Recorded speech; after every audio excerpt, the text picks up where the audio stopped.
എല്ലാവർക്കും നമസ്കാരം.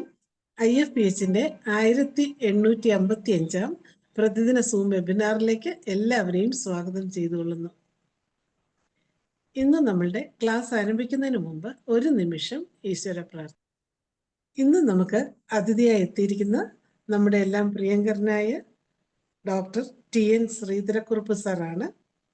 MD homoeo, MSc psychology, MSc yoga, retired assistant director central council for research homoeopathy Kottayam. 48 വർഷത്തെ ചികിത്സാനുഭവങ്ങൾ. ശിശുക്കളുടെ മാനസിക പ്രശ്നങ്ങളും അവയുടെ ചികിത്സയ്ക്കുള്ള ഹോമിയോപ്പതി പരിഹാരങ്ങളും എന്ന വിഷയം 3-ാം ഭാഗമാണ് ഇന്ന് സാർ ക്ലാസ് എടുക്കുന്നത്. ഈ ക്ലാസ് എടുക്കുന്നതിന് ഡോക്ടർ TN ശ്രീധരക്കുറുപ്പ് സാറിനെ ആദരപൂർവ്വം ഈ പ്ലാറ്റ്ഫോമിലേക്ക് സ്വാഗതം ചെയ്തുകൊള്ളുന്നു. സാറിനെ ആരംഭിക്കും. സാറിനെ അൺമ്യൂട്ട് ചെയ്യാം. ഇപ്പൊ ശരിയായി. കേക്കാവോ? കേക്കാം സാർ. ഇപ്പഴാ ശരി. ഓക്കെ. അന്നേരം എന്നും പതിവ് പോലെ എല്ലാവർക്കും ഇത് കേട്ടോണ്ടിരിക്കുന്നവരും അതുപോലെ ഇത് അറേഞ്ച് ചെയ്ത് തന്ന ഇതിന്റെ എല്ലാ ഭാരവാഹികളോടും ഹൃദയ ഭാഷയിൽ നന്ദി രേഖപ്പെടുത്തുന്നു. നന്ദി, നമസ്കാരം. തുടങ്ങിയേക്കാം ഇല്ലേ? അതെ, തുടങ്ങാം സാറേ.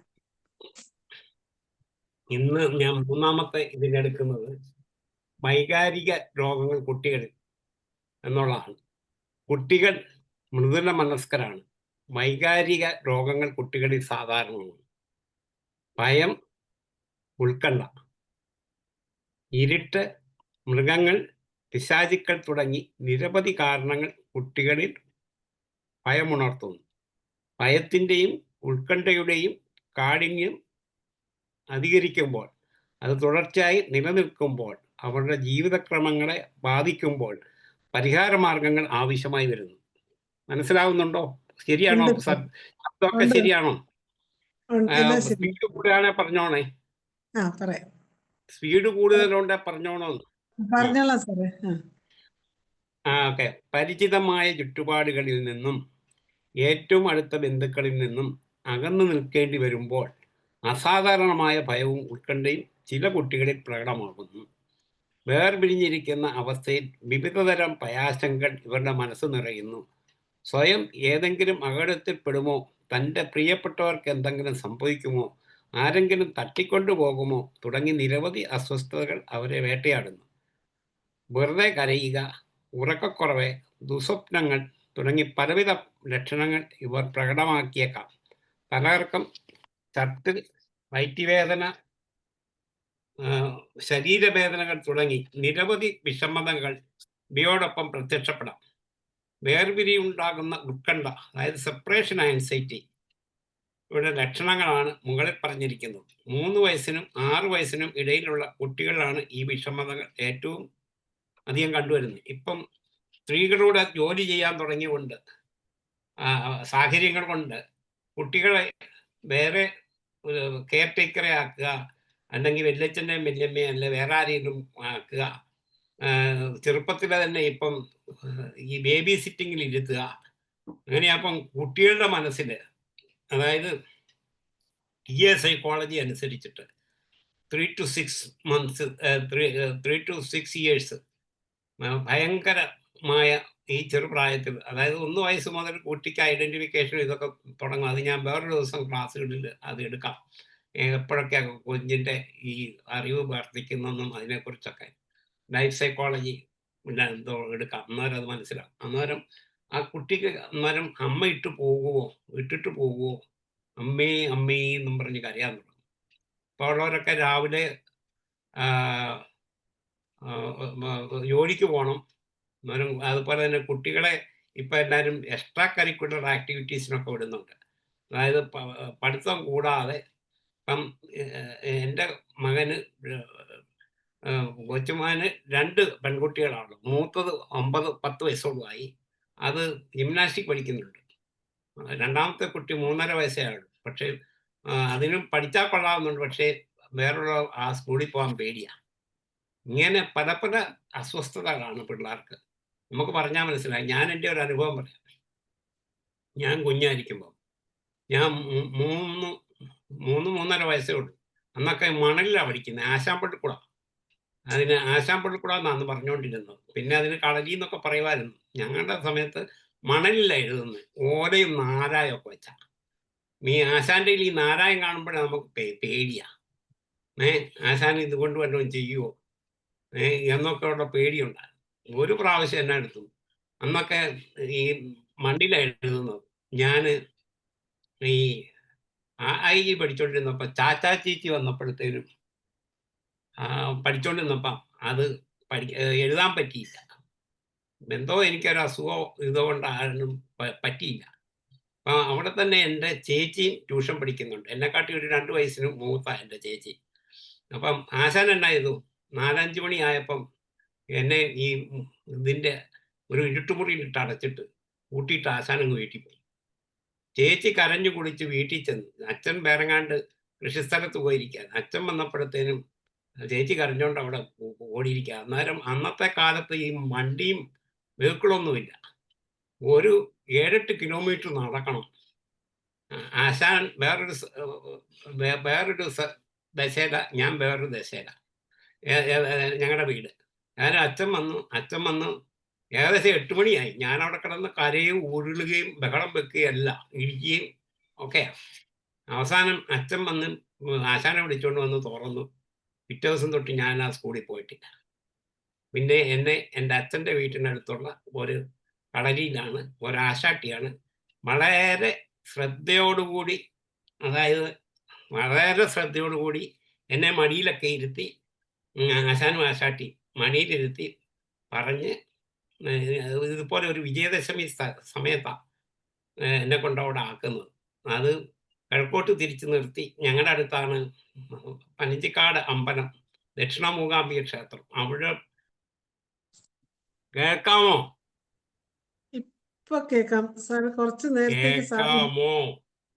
ഇപ്പൊ കേക്കാം. കുറച്ചു നേരത്തേക്ക് സാർ ഇല്ലായിരുന്നു. കേക്കാം സാറിനെ കാണാമോ? കേൾക്കാമോ? കേക്കാം സാറേ. കേൾക്കാമോ? ഇപ്പം വന്നു. ഇവിടെ റേഞ്ചിന്റെ പ്രശ്നമുണ്ട്. എപ്പം അതെ വേണേലും അതെ. ഇനിയും പോകാം. എന്റെ കുഴപ്പം കേട്ടോ, റേഞ്ചിന്റെ പ്രശ്നം കൊണ്ടാ. മഴയായി ഇവിടെ. ഈയിടെയായിട്ടെല്ലാം മഴയാ. ആരും അറിയാൻ പോവുകയൊക്കെ ചെയ്യും. സോറി. കേൾക്കാമല്ലോ അല്ലേ? ഇപ്പൊ കേക്കാം. പക്ഷെ കേൾക്കാമോ? പുതിയ സ്കൂളിൽ പോയ കാര്യം മുതൽ കേക്കണം. പുതിയ സ്കൂളിൽ പോയി ആശാട്ടി എന്നെ മടിയിലൊക്കെ ഇരുത്തി. അതുപോലെ തന്നെ പനഞ്ചിക്കാട് അമ്പലത്തിൽ ഞങ്ങൾക്കൊക്കെ ഈ വിദ്യാരംഭത്തിന്റെ ഇതേപോലെയുള്ള വിദ്യാരംഭത്തിന്റെ ദിവസമാണ്. അമ്പലത്തിൽ പോയി തൊഴിച്ച് ഈ ആശാട്ടിയും കൂടെ വന്നു. അതിനുശേഷം ഞാൻ പഠിച്ചു, പഠിക്കാൻ വേണ്ടി പഠിച്ചു.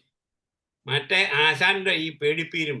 അപ്പൊ അന്നേരം പലപ്പോഴും നമ്മുടെ വീട്ടിലെ മാത്രമല്ല, സ്കൂളിലെ സാഹചര്യങ്ങളും ചിലപ്പം ഇതുപോലെ ഒരു കുട്ടിക്ക് ഭയമുണ്ടാക്കുന്ന പല പല കാര്യങ്ങളുണ്ട്. കുട്ടി വീട്ടിൽ വന്ന് പറയലോ, നീ വീട്ടിൽ ചെന്ന് പറഞ്ഞു കഴിഞ്ഞാൽ നിന്നെ ഇനി ഉപദ്രവിക്കുന്നു പറയും. അല്ലെ നിന്നെ വേറെ പലതും ചെയ്ത് കളയുന്നു. കുട്ടിക്ക് പേടിയാവും. അപ്പൊ അന്നേരം വെറും മരുന്ന് മാത്രമല്ല, പക്ഷേ നമുക്കതിന് പല പല മരുന്നുണ്ട്. അത് ഞാൻ പുറകെ പറയുന്നതായിരിക്കും. കേൾക്കാൻ ക്ലിയർ ആകുന്നുണ്ടല്ലോ ഇല്ലേ? ഇപ്പം ക്ലിയർ ആവുന്നുണ്ട്.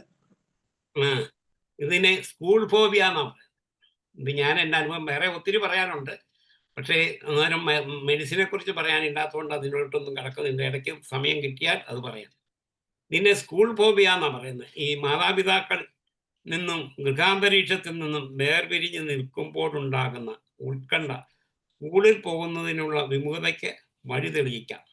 സ്കൂളിൽ പോകുന്നതിനെ ഭയാശങ്കകളോടെയാണ് ഈ കുട്ടികൾ കാണുന്നത്. ആദ്യം തന്നെ പോകുമ്പോൾ നമുക്കറിയാം, ആദ്യം ഇപ്പം സ്കൂളിലൊക്കെ ഈ ബേബി സിറ്റിങ്ങിനൊക്കെ പോകുമ്പോൾ ആദ്യം അമ്മയെ കൂടെ നിർത്തും ആദ്യത്തെ 1-2 ദിവസം. പിന്നെ പതിയെ പതിയെ അവർക്ക് ഇതായി കഴിയുമ്പം പിന്നെ അമ്മയെ ചെല്ലാൻ അനുവദിക്കുകയില്ല. സ്കൂളിൽ പോകുന്നതിന് ഭയാശങ്കകളോടെയാണ് ഈ കുട്ടികൾ കാണുന്നത്. സ്കൂളിൽ പോകേണ്ട സമയത്തും സ്കൂളിൽ വെച്ചും വിവിധതരം അസ്വസ്ഥതകൾ ഏതെങ്കിലും വിധത്തിൽ ഇവർ പ്രകടമാക്കുന്നു. സ്കൂൾ അന്തരീക്ഷത്തിൽ നിന്നും വിട്ടുനിൽക്കാനായിരിക്കും ഇവരുടെ ലക്ഷ്യം. അത് തന്നെയല്ല, ചില കുട്ടികൾ ഈ വളരെ ഇറിറ്റബിൾ ആയിട്ടുള്ള ഇത് കാണും, വേറെയുള്ള കുട്ടികളെ ഉപദ്രവിക്കും. നമ്മളങ്ങോട്ട് ചെന്നിട്ടും എൻ്റെ അടുത്തൊരു കുട്ടിയുണ്ടായിരുന്നു. ഒരു പെൺകുട്ടി. ഞാൻ 4ാം ക്ലാസ് വരെ പഠിക്കുമ്പോൾ അത് എന്നെ ഉപദ്രവിക്കും. പിന്നെ ഞാൻ എൻ്റെ വീട്ടിൽ ചെന്ന് പറഞ്ഞപ്പം എൻ്റെ വല്യച്ഛനും വല്യമ്മയൊക്കെ വന്ന് സാറിനോട് പറഞ്ഞപ്പോൾ അവിടുന്ന് മാറ്റിയിരുത്തി. ചുമ്മാ ഞുള്ളുക, ഉന്തുക, തള്ളുക, ഇതൊക്കെ ചില കുട്ടികളുടെ ഭയങ്കര സ്വഭാവങ്ങളാണ്. ഇതൊക്കെ കുട്ടിയെ സ്കൂളിൽ പോകാനായിട്ട് ബുദ്ധിമുട്ടിക്കും. അതേപോലത്തെ അവർ കുറേ നാൾ പോയി നല്ല കുട്ടികളുമായിട്ട് ഇടപെട്ട് അവർക്ക് നല്ല ഫ്രണ്ട്ഷിപ്പൊക്കെ ആയിക്കഴിഞ്ഞാൽ അവർക്കെന്നും പോകാൻ ഇഷ്ടമാണ്. അതുപോലെ ഇന്ന് സ്കൂളുകളിലൊക്കെ നാട്ടിലുണ്ടോ എന്നറിയാൻ മേല, ഇവിടെ ബോംബെയിലൊക്കെ സ്കൂളുകളിൽ കുട്ടികൾക്ക് ആഹാരം കൊടുക്കും. അല്ലാണ്ട് അന്നേരം വീട്ടിൽ നിന്നൊന്ന് മാറിക്കഴിക്കുമ്പോൾ അവർക്കതൊരു വളരെ ഇഷ്ടമാണ്. വീട്ടിൽ കഴിക്കാൻ മടിയാ. പക്ഷെ അവിടുത്തെ ഒന്നും മിച്ചം വെച്ചേക്കുകയില്ല. അത് കംപ്ലീറ്റ് കഴിക്കും. ഞാനെന്നും വിളിച്ച് ചോദിക്കും, ഇന്നെന്നാ കഴിച്ചേ? ഇന്നെന്നായിരുന്നു? ഇന്ന് പാസ്തയും പിസ്തയൊക്കെ ആയിരുന്നു. നല്ലതായിരുന്നു. അല്ലെ ഇതാണെന്ന് പറയും. പിള്ളേർക്ക് ഒന്ന് മാറിക്കഴിക്കുന്നതൊക്കെ ഇഷ്ടമാണ്. അതുപോലെ സ്കൂളിൽ ചെന്ന് കഴിഞ്ഞാൽ ചിലപ്പോൾ പിള്ളേർ കുഞ്ഞുങ്ങൾ അറിയാതെ മലമൂത്ര വിസർജനങ്ങൾ ചിലപ്പോൾ ചെയ്യും. അതിന് ചിലത്ത് അവിടുത്തെ കെയർ ടേക്കേഴ്സ് അവരെ ചിലപ്പോൾ പേടിപ്പിക്കും, ഉപദ്രവിക്കും. ഇങ്ങനെയൊക്കെ പല പരിപാടികളുണ്ട്. നമ്മളിതൊക്കെ പിള്ളേരെ അടുത്തിരുത്തി ചോദിച്ചെങ്കിൽ മാത്രം അറിയാവുള്ളൂ. ഞങ്ങളെന്നും വന്ന ഉടനെ ചോദിക്കും, ഇന്നെന്നാ പഠിപ്പിച്ചേ? ഇന്നെന്നതാ കഴിക്കാനുണ്ടായിരുന്നത്? ഇന്നെന്നൊക്കെ ആക്ടിവിറ്റീസ് ഉണ്ടായിരുന്നത്? എല്ലാ പേരൻസും കുറച്ച് സമയം വാല്യൂ ടൈം, വിലപ്പെട്ട സമയങ്ങൾ പിള്ളേരുടെ കൂട്ടത്തിൽ ചെലവാക്കുകയും അവരുടെ എല്ലാ ഇതും ഷെയർ ചെയ്യുകയും ചെയ്യണം. കെയറും ഷെയറിങ്ങും വേണം. അന്നേരം പിള്ളേർക്ക് ഈ ഭയഭക്തികൾ കുറയും. അതുപോലെ ടീച്ചേഴ്സിനും പ്രത്യേകം ഓറിയൻറ്റേഷൻ മാനേജ്മെൻറ്റ് കൊടുക്കണം. എങ്കിൽ മാത്രമേ ഒരു സ്കൂളിൽ പിള്ളേർക്ക് പോകാൻ ഒരു ദിവസം പോകാതിരുന്നാലായിരിക്കും ബുദ്ധിമുട്ട്. നമുക്കിപ്പോൾ അറിയാം, സ്കൂളിൽ ഈ വെക്കേഷൻ പീരീഡൊക്കെ കഴിഞ്ഞ് നമ്മൾ സ്കൂളിൽ പോകാതിരിക്കുമ്പോൾ ഉണ്ടാകുന്ന ബുദ്ധിമുട്ട് ഭയങ്കര ബുദ്ധിമുട്ടായിരിക്കും. കൂട്ടുകാരെ കാണാൻ പറ്റിയല്ല, അവിടുത്തെ സാഹചര്യങ്ങളൊക്കെ പഠിക്കണം എങ്കിൽ പോലും ഉടനെ. പിന്നെ ചില സാർമാർ ഇപ്പോഴൊന്നും അടിയൊന്നുമില്ല. ഇപ്പം പിള്ളേരെ പേടിച്ചിട്ടാണ് സാർമാർ ജീവിക്കുന്നത്. പണ്ടൊക്കെ സാർമാരെ പേടിച്ചിട്ടായിരുന്നു പിള്ളേർ ജീവിച്ചത്. ഇപ്പം തിരിച്ചാ, പേരൻസും സാർമാരും ഒക്കെ പിള്ളേരെ പേടിച്ചാണ് ജീവിക്കുന്നത്. അങ്ങനത്തെ ഒരു കാലഘട്ടത്തിലോട്ട് മാറിയിരിക്കുക. ഇപ്പം തല്ലും അടിയൊന്നും അധികമില്ല. എന്നാലും കണ്ണൂരൊട്ടും ചെറിയ ചെറിയ ശിക്ഷകളൊക്കെ ഉണ്ട്. ഇപ്പോഴും അവിടെ ഇവിടെയൊക്കെ ഉണ്ട് ചിലയിടത്ത്. ഇത് പിള്ളേരെ ഉപദ്രവിക്കുക, കൊച്ചു പിള്ളേരെ, കുഞ്ഞു പിള്ളേരെ വരെ റേപ്പ് ചെയ്യുന്നു അധമന്മാരൊക്കെ ഇന്നുള്ള കാലങ്ങളാണ്. അതൊക്കെ നമ്മൾ ശ്രദ്ധിക്കണം. അതുപോലെ പിള്ളേരെ ഒറ്റയ്ക്ക് വിടരുത്. എപ്പോഴും ആരെയും കൂട്ടി ഉത്തരവാദിത്തമുള്ളവരെ കൂട്ടി സ്കൂളിൽ വിടാവും. അങ്ങനെയൊക്കെ ഉള്ളതൊക്കെ വളരെയധികം ശ്രദ്ധിക്കണം. പിന്നെ കേൾക്കാമോ? വീണ്ടും വന്നിട്ട് പോവേ. ഇവിടുത്തെ അതെ. സ്റ്റേബിൾ ഇപ്പൊ കേൾക്കാം ഈസ് സാർ. നോട്ട് സ്റ്റേബിൾ എന്ന്. ഇപ്പൊ കേൾക്കാം. എവിടം വരെ കേട്ടു? പിന്നെ ടീച്ചേഴ്സ് ഇതിന്റെ ഇന്നത്തെ കാലം പിള്ളേരെ തന്നെ വിടരുതെന്ന്. അതെ, അടുത്ത ബന്ധുക്കൾ ഒഴിച്ച് അതെ, തീരെ ഇടപെടാൻ സാധിക്കാതെ വരികയും ഈ അപകട കുട്ടിയുടെ സാമൂഹിക ചെയ്യുന്ന അവസ്ഥാവിശേഷമാണിത്. അമിതമായ സാമൂഹികമായ ഇടപെടലുകളിൽ നിന്നുള്ള പിൻവലിയലും അവരുടെ സ്വഭാവമാണ്. അപരിചിതമായി ഇടപെടാൻ നിർബന്ധിക്കുമ്പോൾ അവർ അത്യധികം അസ്വസ്ഥരായിത്തീരുന്നു. വീട്ടുകാരെ അമിതമായി ആശ്രയിക്കുന്ന പ്രവണതകൾ ഇവർ പ്രകടമാക്കുന്നു. ഇതൊക്കെ നമ്മൾ ദൈനംദിന ജീവിതത്തിൽ കണ്ടുവരുന്നതാണ്. അതായത് പിള്ളേർ വെളിയിൽ നിന്ന് ആരെങ്കിലും വന്ന ഒരു കണക്കിന് നല്ലതാണ്. കാരണം പരിചയമില്ലാത്തവരുടെ പിള്ളേർ പോവുകയല്ല. അതിനകത്ത് ചില പിള്ളേർ ആരെ കണ്ടാലും വർത്താനം പറയും, അവരുടെ കൂടെ കൂടുകയും ചെയ്യുന്ന സ്വഭാവമുണ്ട്. അവിടെ ഇൻഡിവിജ്വാലിറ്റിയാണ് പ്രധാനം. ഓരോ പിള്ളേരും ഓരോ ഇൻഡിവിജ്വലാണ്. അവർക്ക് ഓരോ മാനറിയാം.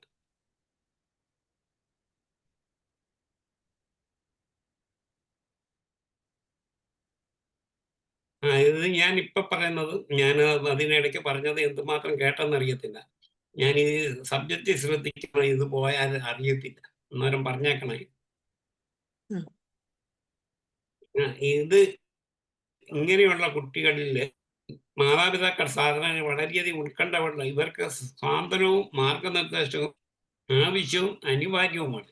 സ്കൂൾ അന്തരീക്ഷവുമായി പൊരുത്തപ്പെട്ടു പോകാനുള്ള മാനസിക നില ഉണ്ടാക്കിയെടുക്കുവാൻ കുട്ടി ശാസ്ത്രീയ ബോധത്വവും ആത്മവിശ്വാസവും വളർത്തിയെടുക്കണം. ഇനി ഇപ്പം പറയാൻ പോകുന്ന അവോയ്ഡൻസ് ആണ്.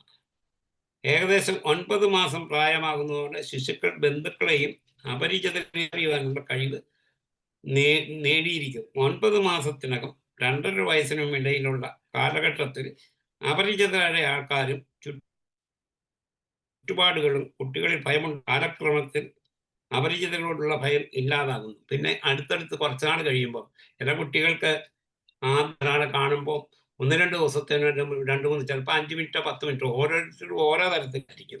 ചിലർ വേഗം അടുക്കും, ചില പിള്ളേർക്ക് സമയം കൂടുതൽ വേണം. അതനുസരിച്ചിട്ട് നമ്മളോട് അത് അഡ്ജസ്റ്റ് ചെയ്ത് വീട്ടിലുള്ളവർ അങ്ങനെ അപരിചിതരുമായി ഇടപെടാൻ നിർബന്ധിതമാകുമ്പോൾ അവർ അത്യധികം അസ്വസ്ഥരായിത്തീരുന്നു. വീട്ടുകാരെ അമിതമായി ആശ്രയിക്കുന്ന പ്രവണത ഇവർ പ്രകടമാക്കുന്നു. പ്രത്യേകിച്ച് അമ്മയില്ല, അമ്മ ഇട്ടിട്ട് പോകുന്നുള്ളൊരു പേടി. കുട്ടി എപ്പോഴും അമ്മയുമായിട്ട് വളരെ അറ്റാച്ച്ഡ് ആയിരിക്കും. പിന്നെ അച്ഛനും ബാക്കിയുള്ളവരും ഒക്കെ ഉള്ളൂ. അതുകൊണ്ട് അമ്മ ജോലിക്ക് പോവുകയാണെങ്കിൽ കൂടി തന്നെ ആദ്യം തന്നെ കിട്ടത്തില്ല.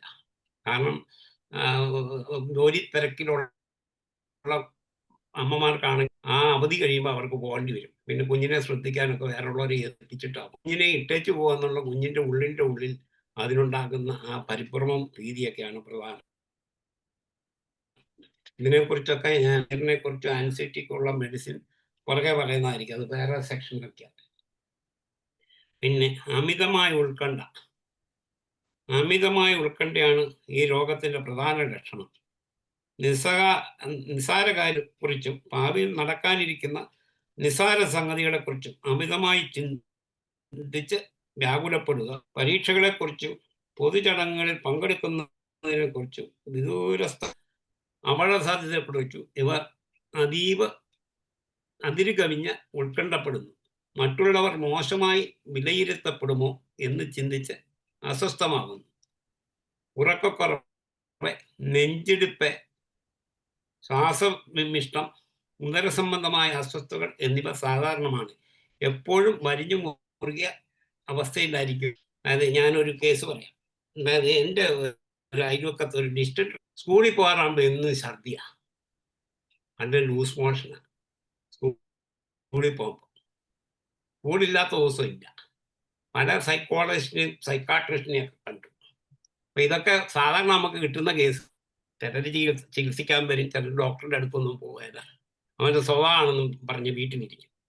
ഇത് അവസാനം പല ഡോക്ടർമാരെയും ചികിത്സിച്ചു കുറഞ്ഞില്ല.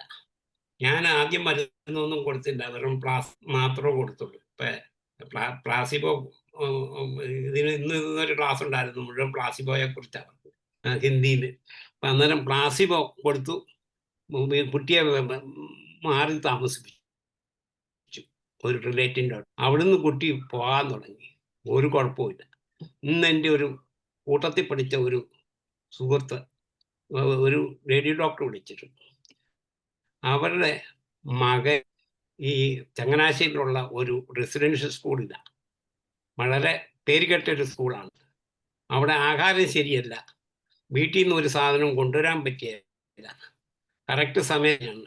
കൊച്ച് വിശന്നിട്ട് അത് എഴുന്നേറ്റ് കുളിച്ചൊക്കെ വരുമ്പോൾ ഈ സ്കൂളിലൊക്കെ കൂടുതലല്ലേ, കുളിച്ച് എല്ലാം റെഡിയായിട്ട് വരുമ്പോഴത്തേനും അവിടുത്തെ ബ്രേക്ക്ഫാസ്റ്റ് എല്ലാം കഴിയും.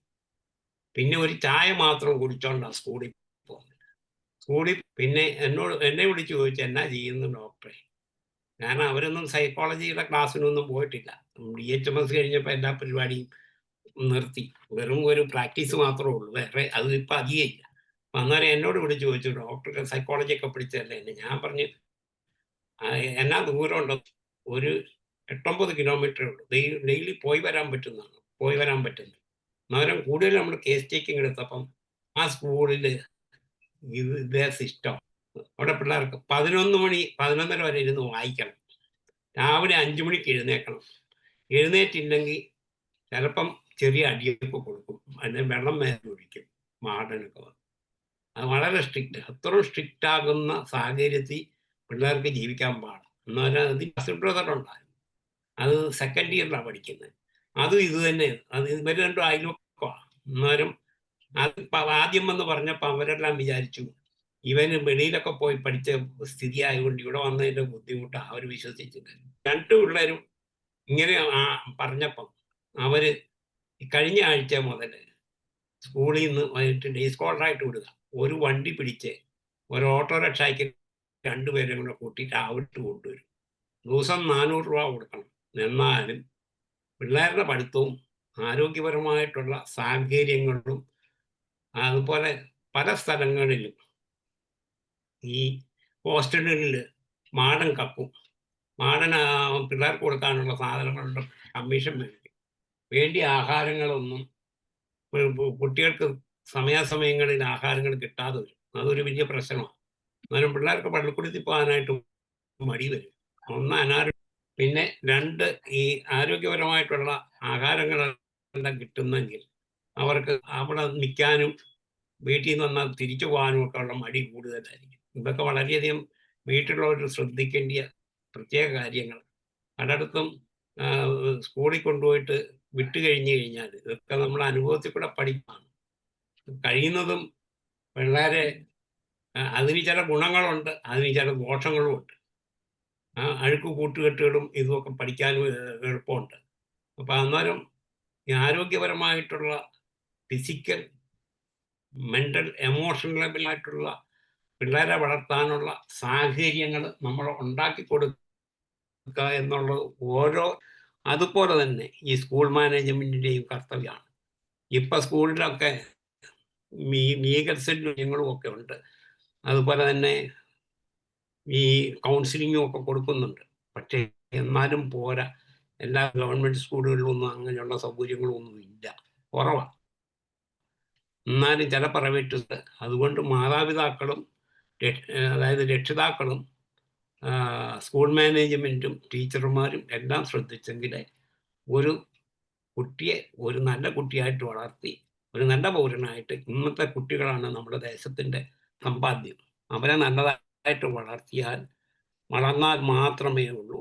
പണ്ടൊക്കെ കുട്ടികൾ ഒരു സ്കൂളിൽ പോയാൽ എന്തെങ്കിലും വൃത്തികേടോ കുരുത്തക്കേടോ കുസൃതിയോ കാണിച്ചാൽ നമ്മൾ വീട്ടിൽ വരുന്നതിന് മുമ്പ് ആരെങ്കിലും വന്ന് പറയും. എല്ലാവരുടെയും കൂടെ ആയിരുന്നു ഒരു നാട്ടിലെ കുട്ടി. ഇന്നങ്ങനെയില്ല. എല്ലാവരും നേരെ ഒരു വണ്ടിയെ കയറി ഇരുന്നു, അവിടെ ചെന്ന് സ്കൂളിലിട്ട് ഇറങ്ങി അവിടെ ഇരുന്നു. ആയിട്ട് വലിയ ബന്ധമൊന്നുമില്ല, ആരും അറിയില്ല. പണ്ടൊക്കെ എല്ലാവരും അങ്ങോട്ടും ഇങ്ങോട്ടും അറിയുമായിരുന്നു. ആ അണുകുടുംബ സ്ഥിതി വന്നതോടെ പലതും നമുക്ക് നഷ്ടമായി. ശരിയല്ലേ ജയചന്ദ്രൻ ഡോക്ടർ? കേൾക്കുന്നുണ്ടോ? പുള്ളി കേട്ട് വേറെ എന്തെങ്കിലും ശ്രദ്ധിച്ചിരിക്കുകയാണോ? അത് കഴിഞ്ഞ് പറഞ്ഞാൽ മതി. ഇപ്പൊ ഞാൻ പറഞ്ഞതേ ഉള്ളൂ. ഒരു ഇതിനു വേണ്ടി ചോദിച്ചതേ ഉള്ളൂ. ശ്രദ്ധിക്കുന്നുണ്ടോ എന്നറിയാൻ വേണ്ടി ചോദിച്ചതാ. കാരണം അമ്മയെ പ്രായമല്ല, എന്നെക്കാട്ടി 1-2 വർഷം കൂടുതലുണ്ടെങ്കിലേ കാണത്തുള്ളൂ. അവർക്കൊക്കെ അറിയാം. അവരുടെ കാലഘട്ടത്തിൽ ഇതൊക്കെ ആയിരുന്ന സൗഹൃദങ്ങളൊക്കെ ഇന്നില്ലെന്ന് വേണം പറയാൻ. എനിക്കങ്ങനെയാണ് ഫീൽ ചെയ്തിരിക്കുന്നത്. ഇതൊക്കെ ഞാൻ ഇവിടെ കോട്ട് ചെയ്യുന്നു. അത് പിന്നെ അടുത്തത് ഫോബിയ. ഏതെങ്കിലും പ്രത്യേക വസ്തുക്കളെയോ അവസ്ഥകളെയോ ജീവികളെയോ പ്രതിഭാസങ്ങളെയോ സംബന്ധിച്ച് അമിതവും യുക്തിസഹമല്ലാത്തതുമായ ഭയമാണ് ഫോബിയ. പട്ടി, പൂച്ച, പശു തുടങ്ങിയ മൃഗങ്ങൾ, എലി, പല്ലി, എട്ടുകാലി, തവള തുടങ്ങിയ ചെറുജീവികൾ, ഇഴജന്തുക്കൾ, ഇടിമിന്നൽ, ഉയരമുള്ള സ്ഥലങ്ങൾ, അടഞ്ഞ സ്ഥലങ്ങൾ തുടങ്ങിയവയൊക്കെ ഫോബിയയ്ക്ക് കാരണമാകും. ഭയപ്പെടുന്ന കാര്യം തീർത്തും ഒഴിവാക്കാനുള്ള പ്രവണത ഇവരിൽ വളർന്നു വരുന്നു. ഭയപ്പെടുന്ന കാര്യങ്ങളോട് സമ്പർക്കം പുലർത്തുമ്പോൾ നിയന്ത്രണീതവും ഭയവും ഉത്കണ്ഠയും ശാരീരിക അസ്വസ്ഥതകളും ഇവർ എന്ന് പറഞ്ഞാൽ സൈക്കോസൊമാറ്റിക് ഡിസീസസ് കൂടുതലായിരിക്കും. നമ്മുടെ മനസ്സിൻ്റെ ഇതുകൊണ്ടും പല രോഗങ്ങൾ, ഇപ്പം ഇറിറ്റബിൾ സിൻഡ്രോം കഴിയുന്നതും മനസ്സിൻ്റെ അസ്വസ്ഥത കൊണ്ടുണ്ടാകുന്ന രോഗങ്ങളിൽ ഒന്നാണ്.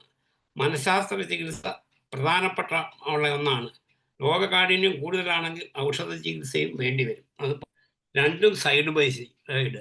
സൈക്കോളജി, കൗൺസിലിങ്, ഇങ്ങേറ്റവും ഒരു പരിധിവരെ ഹിപ്നോട്ടിസം സഹായിക്കും. പിന്നെ കൗൺസിലിംഗ് തന്നെ പലതരത്തിലുണ്ട്. അതുപോലെ NLP, neurologic program, RBT, rational behaviour therapy, CBT, cognition behaviour therapy, ഇങ്ങനെയുള്ള പല പല തരത്തിലുള്ള ചികിത്സാവിധികളൂടെ നമ്മുടെ ഹോമിയോപ്പതി മരുന്ന് കൂടെ കൊടുത്താൽ, അതുപോലെ ഹിപ്നോതെറാപ്പി വളരെ എഫക്റ്റീവാണ്. അറിയാവുന്നവരുടെ അടുത്ത് പോകണം, ശരിക്കും പഠിച്ചവരുടെ അടുത്ത് പോകണം. വെറും മുറിവൈദ്യന്മാർ ഇരിക്കുന്ന പലരും കാണും ഹിപ്നോട്ടിസത്തിൽ. അവരുടെ അടുത്ത് പോയാൽ അതൊന്നും ശരിയാക്കിയാൽ അവർ ചുമ്മാ കാക്കിന്ന് പറഞ്ഞിട്ടിങ്ങ് വിടും. ഈ ചില അമ്പലത്തിലെ പൂജ മാതിരി ചില ഡോക്ടർമാരുണ്ട്, ചില സൈക്കോളജിസ്റ്റും ഒക്കെ ഉണ്ട്. 3 മാസത്തെ കോഴ്സ് പഠിച്ചിട്ട് പറഞ്ഞു ഞാൻ സൈക്കോളജിസ്റ്റാ അല്ലെ കൗൺസിലിംഗ് ആണെന്ന് പറഞ്ഞിരിക്കും. അവരുടെ അടുത്തൊന്നും പോലെ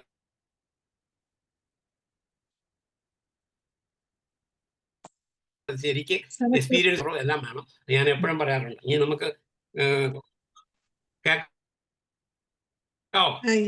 ഇടയ്ക്കൊന്ന് വിട്ടു പോകുന്നുണ്ട്. കേൾക്കാവോ? ഇപ്പൊ കേക്കാം. അതെ, ഇവിടുത്തെ റേഞ്ചിന്റെ പ്രശ്നം.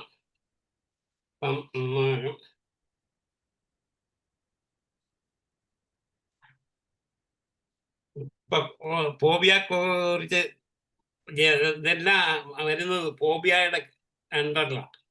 എന്താണ് ഫോബിയ എന്നുള്ളത് നമുക്കൊന്ന് നോക്കാം. ഫോബിയയെ കുറിച്ച് പറയുന്നത്, അല്ലെ ഭയത്തെക്കുറിച്ച് പറയുന്നത് ദുർഭീതി എന്നാണ് മലയാളത്തിൽ. ഇത് വന്നിരിക്കുന്നത് ദുർഭീതി എന്നർത്ഥമുള്ള ഗ്രീക്ക് പദമാണ് ഫോബിയ. എല്ലാം ഗ്രീക്കാ.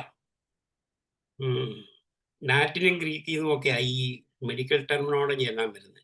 മനുഷ്യന്റെ സാധാരണ ഭയം ഫോബിയല്ല, ദുർഭീതി എന്നാണ്. വസ്തുക്കളോ ചുറ്റുപാടുകളോ അമിതമായ ഭയം വ്യക്തിയിൽ സൃഷ്ടിക്കുന്ന യുക്തിരഹിതവും അതികഠിനവുമായ ഭീതിയാണ്. ഇവിടെ ഭയം അടിസ്ഥാനരഹിതമാണെങ്കിൽ വ്യക്തിക്ക് അറിയാമെങ്കിലും അത് കഴിയുന്നില്ല. അതിനാൽ വ്യക്തി ഇത്തരം സാഹചര്യങ്ങളിൽ നിന്ന് ഒഴിവായി നിൽക്കും. ഫോബിയ പൊതുവെ പല വിഭാഗങ്ങളിലുണ്ട്, പലതരത്തിലുണ്ട്. Agoraphobia, specific or simple phobia, social phobia എന്നിങ്ങനെ പലതായിട്ട് തിരിച്ചിട്ടുണ്ട്. ലോകത്തിലെ വിറപ്പിച്ച നെപ്പോളിയൻ പൂരിയൻ വലിയ വലിയ ആൾക്കാരെ പുള്ളി എല്ലാവരും കൊന്നൊടുക്കി സാമ്രാജ്യം കീഴടക്കിയാണ്. പക്ഷെ അയാൾക്ക് പൂച്ച കണ്ടു കഴിഞ്ഞാൽ അയാൾ ഓടിക്കണം. അങ്ങനത്തെ ഒരാളായിരുന്നു അയാൾ. സൂര്യന് അസ്തമിക്കാത്ത മഹാരാജ്യത്തിലെ എലിസബത്ത് റോസപ്പൂവിനോട് പേടിയാണ്. മനഃശാസ്ത്രത്തിന്റെ മഹാചാര്യൻ സിഗ്മണ്ട് 4 പേർ കൂടുന്നിടത്ത് പോകാൻ പേടിയായി. എനിക്ക് ഈ ആട് കൂടുന്നിടത്ത് പോകാൻ പേടിയായി. മുറി അടയ്ക്കാൻ പേടി. ലോകകോടീശ്വരനായ ഹോവാർഡ് ഹ്യൂസിന് രോഗാണുക്കളെ പേടിയായി. പിന്നെ ടെന്നീസ് താരം ആന്ദ്രേ അഗസ്തിക്ക് 8 ഭീതിയായി. അങ്ങനെ ഫോബിയ ബാധിച്ച ലോകത്തിൽ നിരവധി പ്രശസ്തന്മാരാണ് ഉള്ളത്. ഫോബിയ ചികിത്സയ്ക്ക് ഹോമിയോപ്പതി, അതുപോലെ ഹിപ്നോട്ടിസം, അങ്ങനെ പല പല ചികിത്സാ പദ്ധതികൾ വളരെയധികം പ്രയോജനമാണ്. ഇവിടെ തവച്ചു കുത്തി മഴ പെയ്തുകൊണ്ടിരിക്കുക.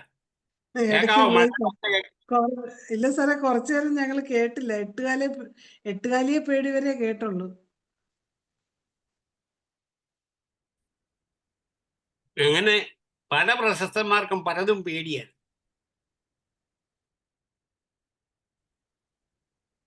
ഇപ്പൊ കേക്കാവോ? ഇപ്പൊ കേക്കാം. അന്നേരം എന്തൊക്കെയാണ് പ്രധാനപ്പെട്ട ഫോബിയ, അതിന് നമ്മുടെ മെഡിസിൻ എന്താണെന്ന് കുറച്ച് പറയാം. മുഴുവൻ പറയാൻ സമയം കിട്ടുമോന്ന് അറിയാൻ മേല. അറിഞ്ഞില്ലെങ്കിൽ വേറൊരു പ്രാവശ്യം കുറച്ചുകൂടെ കേൾക്കാം. അതിനിടയ്ക്ക് പോയെങ്കിൽ ശ്രമിക്കണം. ഞാൻ അറിഞ്ഞുകൊണ്ട് ചെയ്യുന്നതല്ല. ഇവിടുത്തെ മഴ ഭയങ്കരം ചതച്ചു കുത്തി പെയ്തുകൊണ്ടിരിക്കുക. ഒന്നോരെല്ലാം ഉള്ളതായി. പ്രധാനപ്പെട്ട ഫോബിക് ഇതിനെ ന്യൂറോസിസിൽ പെടുത്താവുന്നതാണ് ഫോബിയ. ഫിയർ ഫോർ എഡോൺ, ഒറ്റയ്ക്കിരിക്കാൻ സെപ്പിയ ഒരു ഒന്നാന്തരം മെഡിസിനാണ്. പിന്നെ ഭ്രാന്തിനോട് പേടി, മാനസിക മെന്റൽ ഡിസീസിനോട് പേടി, മാനസിക എന്ന് പറയുന്ന മരുന്ന് ഭ്രാന്തിനെ പേടി, മെന്റൽ ഡിസീസിന്. സീക്കരി കോർ ഇന്റർകറന്റ് ആയിട്ട് മെഡോറിനം കൊടുക്കാം. ഹെറിറ്ററി ഫാക്ടർ ഒക്കെ ഉണ്ടെങ്കിൽ ചില വീടുകളിൽ കേട്ടിട്ട്. പിന്നെ ഒറ്റയ്ക്കിരിക്കാനുണ്ട്, അതും ഭ്രാന്തിനെ പേടി, മാനസിക രോഗത്തിനെ പേടി വരുമോ എന്നുള്ളത് കൊണ്ട് 2 തരത്തിൽ. വേദനയോടുള്ള പേടി, വേദന വന്നാലുള്ള പേടി, സരസപ്പാറില്ല, വേദനയോടുള്ള പേടി. ഒരേ മരുന്ന് പല പ്രാവശ്യം വരാം. പുരുഷന്മാരോടുള്ള പേടി സെപ്റ്റിയ, തിരിച്ചാണെങ്കിൽ പൾസാറ്റില്ല. സ്ത്രീകളോടുള്ള പേടിയാണെങ്കിൽ പൾസാറ്റില്ല. ഇടിമിന്നലോടുള്ള പേടിയാണെങ്കിൽ ഫോസ്ഫറസ് സൈലീൻ. ഉയരമുള്ള കെട്ടിടത്തിനോടുള്ള പേടിയാണെങ്കിൽ ഹയോസ്യാമസ് ആണ് മെഡിസിൻ. ഡാർക്ക്നെസ്, ഇരുട്ടിനോടുള്ള പേടിയാണ് സെപ്റ്റിയ ഒരു മരുന്ന്. സ്പീഡ് കൂടുന്നുണ്ടേ.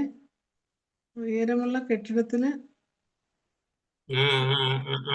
ഈ പതുക്കെ പറയാം, നിർത്തി പറയാം പോരെ. ഹയോസ്യാമസ്. അത് കഴിഞ്ഞ കേട്ടില്ല. ഡൗൺവേർഡ് സ്റ്റെപ്പ് ഇറക്കാനുള്ള പേടി. അതുപോലെ തന്നെ താഴോട്ടിറങ്ങുക, മുകളിലോട്ട് കയറാൻ പേടിയില്ല. സാനിക്കുലായ്ക്കും ഉണ്ട് ആ പേടി, താഴോട്ടിറങ്ങാനുള്ള പേടി. പിന്നെ വരുന്നുണ്ട്, വേറെ പല പേടികളും വരുന്നുണ്ട്.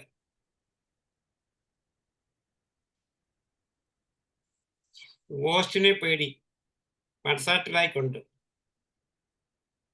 ഡെത്തിനെ പേടി, അക്കണൈറ്റിനും ആഴ്സനിക്കിനും. എന്തിന് കേട്ടില്ല? എന്തിനാ പേടി? മരിക്കാൻ പേടി, മരിക്കാൻ പേടി. കേട്ടോ? കേട്ടു. ഡോഗ്സിനെ പേടി, നല്ലോണം. ആഴ്സനിക്കും അക്കണൈറ്റും ആദ്യം പറഞ്ഞു. രണ്ടാമത് പട്ടിയെ പേടി, ബെൽഡോണ. ഈ മരുന്നുകളൊക്കെ ഉണ്ട്, നേരം ഉണ്ടെങ്കിൽ പിന്നെ പറയാം.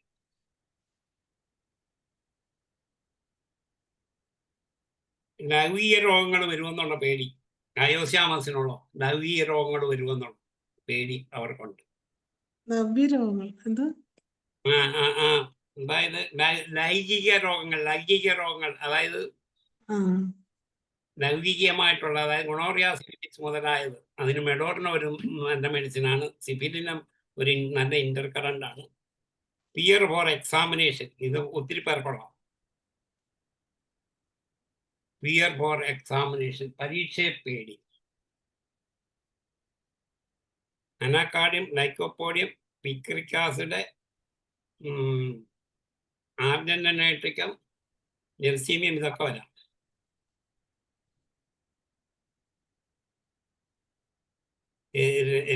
കുത്തിവെക്കും എന്നുള്ള പേടി, പിള്ളേർക്കൊക്കെ കുത്തിവെക്കും എന്നുള്ള ഒരു പേടിയുണ്ട്. അലൂമിന, ആർസനിക്, മർസോൾ, പ്ലാറ്റിന. ഇപ്പം കുറഞ്ഞിട്ടുണ്ടോ? സ്പീഡ് കുറഞ്ഞോ? ഇപ്പൊ കുഴപ്പമില്ല. പിന്നെ ഭിക്ഷക്കാരനാകുമെന്നുള്ള പേടി, യാചകനാകുമെന്ന്. ആൾക്കാരേക്കാൾ സോറിനം, തെപ്പ്യ, ഉറക്കം വരാതിരിക്കുമെന്നുള്ള പേടിയുണ്ട്. ലാക്കസിസും സബാഡ്. ഇത് വലിയവർക്കും പറ്റുന്ന ഇതൊക്കെ കേട്ടോ. വെറും കുഞ്ഞുങ്ങൾക്ക് മാത്രമല്ല, ഇവിടെ കുഞ്ഞുങ്ങളെയാണ് കൂടുതൽ പറഞ്ഞിരിക്കുന്നത്. അതുകൊണ്ട് വേറെ പലതും റൂബ്രിക്കും വിട്ടിട്ടുണ്ട്. ലാക്കസിസും പിന്നെ സാർ പറഞ്ഞേ? സബൈന അല്ല, സബാഡ് സെർലേറ്റ് ആയിക്കോട്ടോ, തെറ്റിപ്പോയത്. സബാഡ് സെർലേറ്റ്.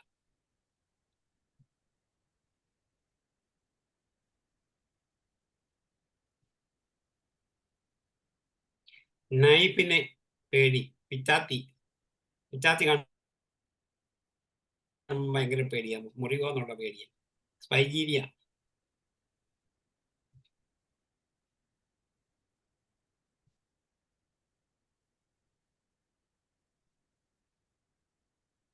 ഒറ്റയ്ക്കിരിക്കാൻ,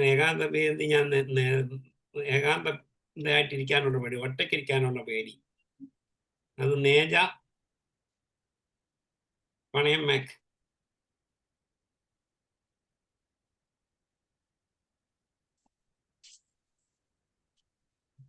രോഗിയാകുമെന്നുള്ള പേടി, കാൽക്കേറിയ, കാലികാർബ്, ലില്യൻറ്റിക്രിനം, ഓസ്റസ്, ലാക്കനീനം. ഇത്തരം മരുന്നുകളുണ്ട്, കുറെ കൂടുതൽ മരുന്നുണ്ട്. രോഗിയാകുമെന്നുള്ള പേടി. ഒന്നുകൂടെ പറയാമോ സാറേ? രോഗാണുക്കളോടുള്ള ഭയം. കാർക്കേറിയ, കാലിക്കാർബ്, ലാക്കനൈനം, ഓസ്രസ്, നില്യൻ ടിക്ണിനം.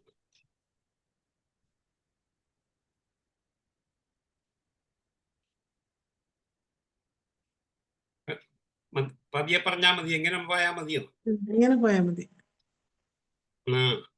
രോഗാണുക്കളോടുള്ള പേടി ബോറാക്സ്. എന്തായാലും ഞാൻ ഈ നമ്മുടെ കൊറോണ വന്നപ്പം ഒരാള് ഒരു 10-26 വയസ്സുള്ള ഒരാള് ഓഫീസിൽ പോവാൻ വീട്ടിന് വെളിയിലോട്ട് ഇറങ്ങിയത് രോഗാണുക്കൾ പറ്റുമെന്ന്. വീട്ടിൽ നിന്ന് ഇറങ്ങിക്കഴിഞ്ഞാൽ എങ്ങോട്ടേലും പോയി കഴിഞ്ഞാൽ എവിടെയും മുട്ടിയാൽ തിരിച്ചു വന്ന് കുടിക്കും. ആരെങ്കിലും വീട്ടിൽ വന്നിട്ട് പോയാൽ അവിടെ എല്ലാം ഈ ലോഷൻ എടുത്ത് കളിക്കും, സ്പ്രേ അടിക്കും. അയാൾ ജോലി വിട്ടു. അയക്ക് കൊടുത്ത മരുന്ന് എൻ്റെ അനുഭവത്തിൽ നിന്നുള്ളതൊക്കെ പറയുന്നുള്ളൂ കേട്ടോ, ചുമ്മാ ഉണ്ടാക്കി പറയുന്നില്ല. ബോറാക്സ് കൊടുത്തു, കംപ്ലീറ്റ് കുറഞ്ഞു. ഇരുട്ടിനെ പേടി, അതായത് അടഞ്ഞ മുറി പോവാ. അമോണിയം, കാൽക്കേറിയക്കാർ, സെപ്പിയ, ഇരുട്ടുമുറി പോകാൻ പ്രത്യേകിച്ച് സ്ട്രമോണിയം. ഈ പിള്ളേരെ കൊച്ചിലെ ഒറ്റയ്ക്ക് മുറിയിലോട്ടൊക്കെ പോകാൻ പേടിയാണ്. ബാത്റൂമിൽ പോകാൻ പേടി. അമ്മയോ അല്ലെ വേറെ ആരെങ്കിലും കൂട്ടുവേണം. ഇത് സാധാരണയാണ്, എല്ലാ വീടുകളിലും ഉള്ളതായിരിക്കാം ഇതൊക്കെ. അതിന് കൊടുക്കാവുന്നത് സ്ട്രമോണിയ മെയിൻ മെഡിസിൻ. പിന്നെ കാർക്കേറിയ കാർബും സെപ്റ്റിയായും വരും. പിന്നെ പാമ്പിനെ പേടി.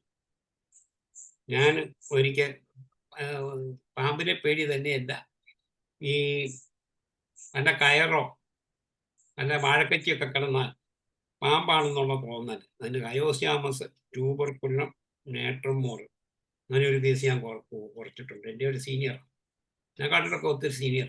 പുള്ളി പല മരുന്ന് കൊടുത്തിട്ട് കുറയാം. അവസാനം ഞാൻ പുള്ളിയുടെ കേസ് എടുത്ത് പഠിച്ചിട്ട് ഒരു ഡോസ് ട്യൂബർകുലം മണ്ണം കൊടുത്തിട്ട് കയോസ്യാമസ് 0/3 നൈട്രോസൾഫും കൊടുത്തപ്പോൾ കംപ്ലീറ്റ് ഒറ്റയാഴ്ച കൊണ്ട് കുറയും. വർഷങ്ങളോളം ഉണ്ടായിരുന്ന ഒരു പേടിയായത്. നാട്രം സൾഫാണോ സാർ പറഞ്ഞത്? നാട്രം സൾഫാണോ സാറേ? നേട്ടം 3 സർപ്പല്ല, നേട്ടം 100. സോറി.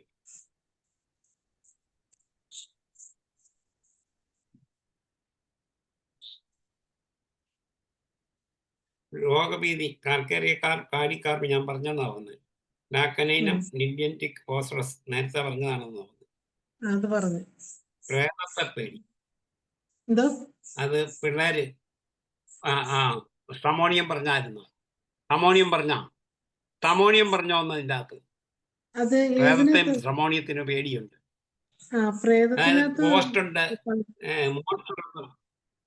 അത് പൾസാറ്റിലെ പറഞ്ഞത്. പറഞ്ഞാണ് പൾസാറ്റിലെ മാത്രമാണ് പറഞ്ഞത്. ഇതിൻ്റെ അകത്ത് സ്ട്രമോണിയം വരും. സ്ട്രമോണിയം ഉണ്ട്. പ്രേതത്തെ പേടി, പോസ്റ്റിനെ പേടി. പിന്നെ ഈ പിള്ളേരൊക്കെ ഇപ്പം നമ്മുടെ ഒന്നും കാണത്തില്ല, കാലത്ത് പറയുന്നത് ഇപ്പം മോൺസ്റ്റർ ഉണ്ടെന്ന് പറയും. ഇംഗ്ലീഷ് മീഡിയത്തിൽ പഠിക്കുന്ന പിള്ളേരൊക്കെ മോൺസ്റ്റർ അതിൻ്റെ അകത്ത് മോൺസ്റ്റർ ഉണ്ടെന്ന് പറയും. ഞങ്ങളൊക്കെ കൊച്ചു കാലത്ത് പറയുന്നത് ഗന്ധർവനുണ്ട്, യക്ഷിയുണ്ടെന്നൊക്കെ പറയുന്നത്. ഇപ്പം അതിനെല്ലാം ഒറ്റ വാക്കുണ്ട്, മോൺസ്റ്റർ ഉണ്ടെന്ന് പേടിപ്പിക്കും പിള്ളേരെ. പിന്നെ നമ്മൾ കൊച്ചിലെ ആകുമ്പം നമ്മൾ ഒന്നും കഴിക്കാതിരിക്കോ, പറഞ്ഞാൽ കേൾക്കാതിരിക്കോ, ഉമ്മാക്കി വരും പിടിക്കുമെന്ന് പറയും. ഉമ്മാക്കി എന്ന് പറയുന്ന ഒരു സാധനം ഇല്ല. ചുമ്മാ പറയാൻ പിള്ളേരെ പേടിപ്പിക്കാൻ ഉണ്ടാക്കിയ ഒരു വാക്കാണ്. അങ്ങനെ ഒരു സാധനം ഇല്ല. ഇതൊക്കെ നമ്മൾ കൊച്ചിലെ പിള്ളേരെ ഓരോന്ന് ചെയ്യിക്കാനും പേടിപ്പിക്കുക അങ്ങനെ ചെയ്യരുത്. ഉമ്മാക്കി ഉണ്ടെന്നും പറഞ്ഞു നമ്മളതുകൊണ്ട് ഇപ്പം അതൊരു എന്നെ ഉമ്മാക്കി കാണിച്ച് പേടിപ്പിക്കുകയാണോ എന്നൊരു വാചകം വരെയുണ്ട്. ഇല്ല, ശരിയാണോ? അതെ അതെ, ഡോക്ടറൊന്നും പറയുന്നില്ല, ഒരു ഇന്ററാക്ഷന് വേണ്ടിയാണ് ഞാനിത് പറഞ്ഞു. എന്നെ ഉമ്മാക്കി കാണിച്ച് പേടിപ്പിക്കേണ്ടെന്ന് പറയും. ഉമ്മാക്കി എന്ന് പറയുന്ന ഒരു സാധനം ഇല്ല, ആരും കണ്ടിട്ടില്ല ഉമ്മാക്കി. അങ്ങനെ പല പരിപാടിയുണ്ട്. അത് ഹിന്ദിയിലൊക്കെ അതിന് വേറെ നല്ല വാക്ക്.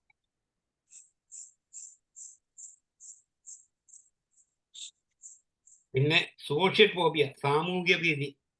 സെലിനിയം നല്ലൊരു മെഡിസിൻ. ഇരുട്ടിനെ ഞാൻ പറഞ്ഞതാണെന്ന് തോന്നുന്നു, അമോണിയം ഇരുണ്ട മുറി പോകുന്നതിന്.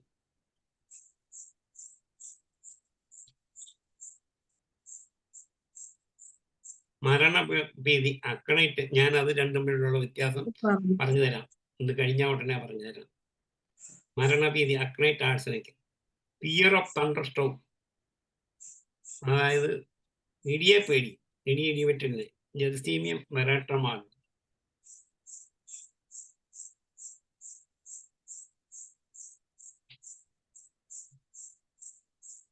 പരീക്ഷാഭീതി പറഞ്ഞതാ, ജെർസീമിയും അനക്കാടിയും ഒക്കെ പറഞ്ഞതാ.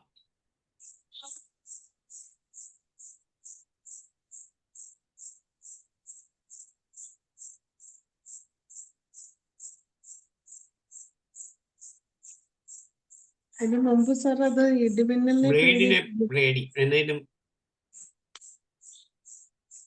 ഇടിമിന്നലിനെ പേടി കേട്ടിട്ടായിരുന്നോ?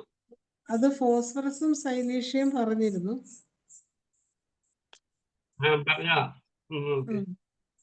അത് നേരത്തെ പറഞ്ഞതല്ലേ? അതെ അതെ. അതിന്റെ കൂടെ ജെൽസീമിയം വെറൈറ്റർ ആൽബം കൂടെ ഉണ്ട്. ഉണ്ട്. ബ്ലേഡിനെ പേടി, ബ്ലേഡ് എവിടെയെങ്കിലും കണ്ടു കഴിഞ്ഞാൽ, അതിന്റെ കത്തി കണ്ടു കഴിഞ്ഞാൽ, ലൈസിൻ, ആഴ്സനിക്, അയോസ്യാമസ്, ഇത് മൂന്നും.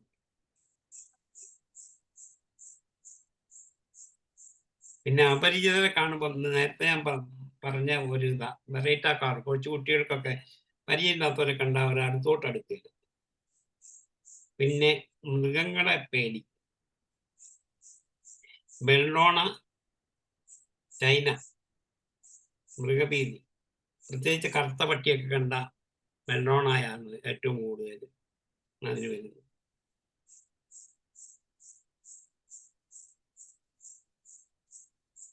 പിന്നെ ഇതിനൊക്കെ നമ്മുടെ ഹോമിയോപ്പതി മരുന്ന് ഭയങ്കര, അതിൻ്റെ കൂട്ടത്തിൽ സൈക്കോതെറാപ്പി, ഹിപ്നോതെറാപ്പി, കൗൺസിലിംഗ് ഒക്കെ വളരെയധികം പ്രയോജനപ്പെടും. ആരേലും പിന്നെ മുകളിലോട്ട് പോകുന്നതിനുള്ള പേടി, സ്റ്റെപ്പ് കയറുന്നതിന് ഓണോസ്മോഡിയം ഒരു മെഡിസിനാണ്. ഓണോസ്മോഡിയം വിട്ടുപോയി. ഇനി ആർക്കെങ്കിലും എന്നേലും ചോദ്യം ചോദിക്കാൻ ഉണ്ടെങ്കിൽ പറയാം. അല്ലെങ്കിൽ ഞാൻ കുറച്ചുകൂടെ ആഴ്സനിക് ആൽബും പിന്നെ അക്കണൈറ്റും തമ്മിലുള്ള വ്യത്യാസം പറയാം. അതുകൊണ്ട് ചെറിയൊരു വ്യത്യാസവും. സമയം എത്ര മിനിറ്റ് ഉണ്ട്? ഇത് അങ്ങ് പോയി. ഇനി 10 മിനിറ്റ് കൂടെ ഉണ്ട്.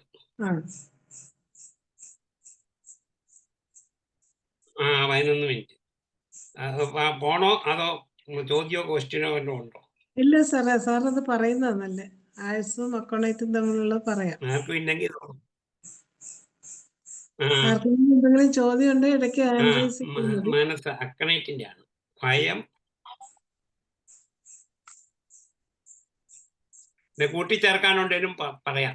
വേറുള്ളവർ എന്നെക്കാട്ടി കൂടുതൽ എക്സ്പീരിയൻസ് ഉള്ളവർ ഇവിടെ പലരും കാണും. മിണ്ടാതിരിക്കുന്നതാണ്. ഇത് അക്കണൈറ്റിന്റെ ഭയം, ആദി, അസ്വസ്ഥത തുടങ്ങിയവ ഈ ഔഷധത്തിന്റെ പ്രധാന ലക്ഷണങ്ങളാണ്. ഇതോടൊപ്പം ഉണ്ടാകുന്ന ഞരമ്പ് സംബന്ധമായ വലുതായ പ്രകോപനം, രോഗിക്ക് വെളിയിൽ പോകുന്നതിന് ഭയം, ആൾക്കൂട്ടത്തിൽ പോകുന്നതിന് ഭയം, തെരുവിലോട്ടിറങ്ങാൻ ഭയം. ഇത് പറഞ്ഞപ്പോഴാണ് ഞാൻ ഒരു സിൻഡിക്കേറ്റ് ബാങ്കിന്റെ ജനറൽ മാനേജർ ബോംബെ വന്നു. അയാള് 2 കാര്യങ്ങളാണ്. ഒന്നയക്ക് മറവി. അയാൾ അന്ന് കഴിച്ച ആഹാരത്തെക്കുറിച്ച് ചോദിച്ചാൽ പുള്ളി ഭാര്യയോട് കുക്കിനോട് ചോദിക്കും, ഇന്ന് ഞാൻ എന്നതാ കഴിച്ചത്. 2, അയാൾക്ക് വെളിയിലോട്ട് പോകാൻ പേടിയാണ്. അയാൾ അവിടെ വന്ന് കാറെ കയറി ആണ് തൊട്ടു ഫ്രണ്ടിൻ്റെ ഓഫീസുണ്ടെങ്കിലും ഇതിൻ്റെ അകത്തുനിന്ന് പോകുന്നത്. കാറെ കയറി അത്ര ദൂരമുള്ളവരും നടക്കാൻ തന്നെ ഇല്ല. അയാൾക്ക് പേടിയാണ് ക്രോസ് ചെയ്യാൻ. അയാൾക്ക് ഈ അക്കണൈറ്റ് കൊടുത്താവായ തീർത്തു മാറി. ഞാൻ വിചാരിച്ച അയാളുടെ ഗമ കൊണ്ടായിരിക്കും ഈ കാറെ കയറി പോകുന്നത്. ഈ ഭക്ഷണത്തിന് കൊടുക്കുന്നത് മറന്നുപോയി. എൻ്റെ കൂട്ടത്തിൽ കാരിബോസ് കൂടെ കൊടുത്തിട്ടുണ്ട് കേട്ടോ. 6X. രോഗിക്ക് വെളിയിൽ പോകുന്നതിന് ഭയം, ആൾക്കൂട്ടത്തിൽ പോകുന്നതിന് ഭയം, തെരുവ്, പട്ടണം എന്നിവ കടന്നു പോകുന്നതിനുള്ള ഭയം. രോഗിയുടെ മുഖത്ത് ഭയത്തിന്റെ സൂചന എപ്പോഴും പ്രത്യക്ഷമായി കാണാം. ജീവിതം തന്നെ ഭയം കൊണ്ട് അനർത്ഥകരമായി തോന്നും. തനിക്കുണ്ടായ രോഗം മരണത്തിൽ തന്നെ അവസാനിക്കുമെന്ന് രോഗി തീർച്ചപ്പെടുത്തുന്നു. രോഗി മരിക്കുന്ന ദിവസം മുൻകൂട്ടി നിർണയിക്കുന്നു. ഗർഭിണികൾക്ക് താൻ പ്രസവത്തോടു കൂടി മരിച്ചു പോകുമെന്നുള്ള ഭയം, ഭയം തട്ടിയത് നിമിത്തമുള്ള രോഗങ്ങൾ, അസ്വസ്ഥത, ആദി, വേവലാതി എല്ലാ കാര്യങ്ങളും ചെയ്യുന്നത് വളരെ ധൃതിയിലായിരിക്കും. ഇരിക്കുകയോ കിടക്കുകയോ ചെയ്യുന്ന അവസ്ഥയിൽ അത് തുടരെ തുടരെ മാറി മാറി നടക്കുന്നു. സ്പീഡ് കൂടുതലുണ്ടോ? ഉണ്ട് സാറേ. സ്പീഡ് ഇച്ചിരി കൂടുതലുണ്ടോ? ധൃതിയിലാ. ഉണ്ട്, ഇച്ചിരി ഉണ്ടെങ്കിൽ സ്പീഡുണ്ട്. ഞാൻ ഒന്നുകൂടെ പറയാം. ഭയം, ആദി, അസ്വസ്ഥത തുടങ്ങിയ ഈ ഔഷധത്തിന്റെ പ്രധാന ലക്ഷണങ്ങളാണ്. ബുക്കിലൊക്കെ ഉണ്ട്. ഞാൻ മലയാളീകരിച്ചെടുക്കണമെന്നുള്ളതേ ഉള്ളൂ. ഇതോടൊപ്പം ഞരമ്പ് സംബന്ധമായ പല ചെറുതും വലുതുമായ പല അസുഖങ്ങൾ കാണും. പ്രത്യേകിച്ച് പ്രകോപനം, രോഗിക്ക് വെളിയിൽ പോകുന്നതിന് ഭയം, പുറത്തോട്ടൊക്കെ പോകാനുള്ള ഭയം, ആൾക്കൂട്ടത്തിൽ പോകുന്നത് 10 പേര് കൂടുന്നത് കല്യാണത്തിന്. ഞാൻ അടുത്ത കാലത്തൊരു രോഗിയെ ചികിത്സിച്ചു. അയാളൊരു ഓട്ടോറിക്ഷക്കാരൻ. അയാള് കല്യാണത്തിനൊക്കെ ഓട്ടം വിളിച്ചാൽ പറയും, ഞാൻ അതിൻ്റെ മുമ്പിൽ വഴിയല്ല, അതിൻ്റെ ഇച്ചിരി ഒരു ഒരു കുറച്ച് ആൾ കുറഞ്ഞിടത്തെ വിടത്തുള്ളൂ. അയാൾക്ക് ഭയമാണ്. അയാൾക്ക് ഈ അക്കണൈറ്റ് കൊടുത്താൽ പറഞ്ഞു. അക്കണൈറ്റ് കൊടുത്തപ്പോൾ തീർത്ത് മാറി. അയാൾ ഏത് ഓട്ടം പിടിച്ചാലും പറയും, സ്കൂളിൽ പോവുകയാണെങ്കിൽ സ്കൂളിൻ്റെ അപ്പുറം വരെ വിടാം, സ്കൂളിൽ കൊണ്ടുവിടാൻ പറ്റിയായിരുന്നു. അയാൾക്ക് ഭയങ്കര ചെറുപ്പത്തിൽ തുടങ്ങിയതാണ്. അയാളുടെ ഹിസ്റ്ററി എടുത്തപ്പോൾ അച്ഛനും അമ്മയും വളരെ സ്ട്രിക്റ്റ് ആയിരുന്നു. വെളിയിലോട്ടൊന്നും വിടുകയില്ല. കല്യാണം കഴിക്കാൻ പോലും പേടിയാണ്. അവസാനം എങ്ങനെയോ കല്യാണം കഴിച്ചു. കല്യാണം കഴിച്ച ഭാര്യ പറയും, ഇങ്ങേരുടെ കൂടെ ജീവിക്കാൻ വലിയ പാടാണ്. ചിലപ്പോൾ പറയും, എവിടെയെങ്കിലും മരുന്ന് മേടിക്കാനോ എവിടെയെങ്കിലും ആരെയെങ്കിലും കുട്ടികളെ ഡോക്ടറുടെ അടുത്ത് പോകണമെങ്കിലോ ഒക്കെ കൂട്ടത്തിൽ ചെല്ലണം. ഭാര്യ പോകണം, പുള്ളി പോവുകയില്ല. പുള്ളിക്ക് പേടിയാണ്. അത് ഈ അക്രേറ്റ് കൊടുത്താൽ അതിപ്പം ഓർത്തപ്പം അങ്ങ് പറഞ്ഞതേ ഉള്ളൂ. രോഗിയുടെ മുഖത്ത് ഭയത്തിൻ്റെ സൂചന എപ്പോഴും പ്രത്യക്ഷമായി കാണാം. നമുക്ക് ആളെ കാണുമ്പോഴേ അറിയാം. ഒരുമാതിരി കണ്ണൊക്കെ മേടിച്ചിരിക്കും, ഒരുമാതിരി പേടിച്ചവരെ കൂട്ട് തന്നെ ഇരിക്കും. ജീവിതം തന്നെ ഭയം കൊണ്ട് അനർത്ഥമായി തോന്നുന്നു. അവർക്ക് തന്നെ അറിയാം. അവരതിനെക്കുറിച്ച് വളരെ വറീഡ് ആൻഡ് ഡിസപ്പോയിൻറ്റഡ് ആയിരിക്കും. തീർച്ചയായിട്ടും ആ രോഗം കൊണ്ട് ഞാൻ മരിക്കുമെന്ന് പറയും. അയാൾ പറയും, ഞാൻ ഇന്ന ദിവസം ഇന്ന സമയത്ത് മരിക്കുമെന്ന് പറയും.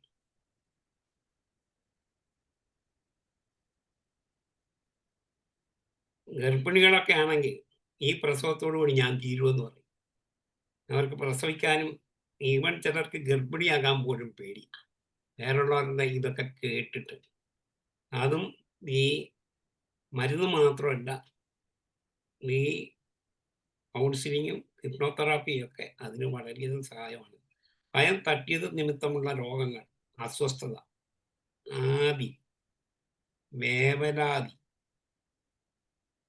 എല്ലാം ഒരു കറിബറിയായിരിക്കും. എല്ലാത്തിനും ഒരു ധൃതിയായിരിക്കും. എവിടെയെങ്കിലും ഒരു സ്ഥലത്ത് പോകാനുണ്ടെങ്കിൽ പുള്ളി 1 മണിക്കൂർ മുമ്പേ, പിറ്റേ ദിവസം രാവിലെ ആ ബസ്സെങ്കിൽ പുള്ളി അന്ന് രാത്രി ഉറങ്ങുകയില്ല. നേരം എടുത്ത് പോയെങ്കിൽ ബസ് നഷ്ടമാകില്ല. ഞങ്ങളുടെ ഒരു സാറ് പറയുമായിരുന്നു, കോട്ടയത്ത് നിന്ന് കോഴിക്കോടിന് പോകണമെന്നുണ്ടെങ്കിൽ തലേദിവസം ഉറങ്ങാതെ കിടന്ന് കോട്ടയം വരെ ചെന്ന് നിന്ന് കഴിയുമ്പം അവസാനം കോഴിക്കോട് നിന്ന് പുറകിൽ ആ ബോർഡ് കാണുന്നെങ്കിൽ എന്നാ പടമെന്ന് ചോദിക്കുമായിരുന്നു എന്ന് പറഞ്ഞാൽ മാതിരിയുണ്ട് ചിലർ. രാവിലെ എഴുന്നേറ്റിട്ട് എൻ്റെ ചില സഹോദരങ്ങൾക്കൊക്കെ ഉണ്ടത്. എവിടെയെങ്കിലും പോകണമെങ്കിൽ പിന്നെ ഒരു മണിക്കൂർ 2 മണിക്കൂർ കൂടി നേരത്തെ പോകും. എവിടെ പോണേ അത് ഒരു കണിയാൻ പറഞ്ഞ മാതിരിയാണ്. ഒരു നദിയുടെ കരയിൽ കൂടെ പോയപ്പോൾ അപ്പുറം ഒരു പട്ടിയൊക്കെ ഇട്ടിരിക്കുക. അത് തൊട്ടിന് പൊട്ടിയും പോയി, നദി അങ്ങ് വറ്റിയും പോയാൽ എന്നാ ചെയ്യുമെന്ന് വിചാരിച്ചാൽ ഓട്ടം തുടങ്ങി എന്ന് പറഞ്ഞു കൂട്ടാ ഈയിടെ സ്ഥിതി.